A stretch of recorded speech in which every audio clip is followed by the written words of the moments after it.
Buzgalteri razmerini to'g'ri tanlamoqchi bo'lgan qizlar, mana bu videoyimni oxirigacha diqqat bilan ko'ringlar. Birinchi bo'lib, ko'krak aylanasini tegini o'lchaymiz qizlar. Bizda buzgalter tanlashda ikkita o'lcham olinadi.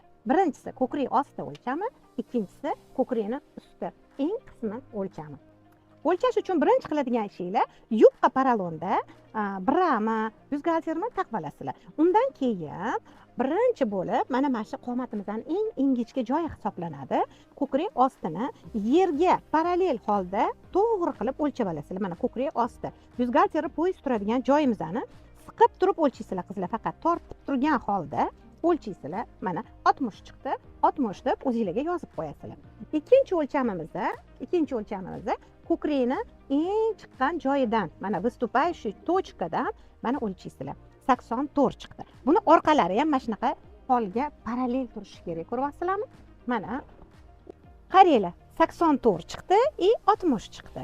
Endi 84 dan 60 ni ayirsak, 24 bo'ladi. Biz sizlarga bu yerda tablitsa qoldiramiz. 24 da qaysi chashka bo'lishini, o'rtasidagi raznica sizlarning chashkanglar hisoblanadi. O'sha tablitsadan qarab, sizlarniki A, B, C, D qaysi chashkaga tegishli ekanligini bilib olasizlar. Mana bu tablitsaga qarab, razmerlarni aniqlashtirib olasizlar. A gami, B gami, D gami, C gami taalluqliligini bilib olasizlar.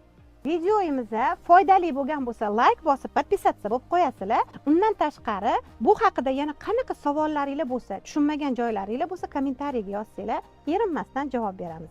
Keyingi videolarimda nima haqida, yana qanaqa temalar haqida video qilishimni xohlasanglar, kommentariyga yozib takliflaringizni bildirib ketinglar.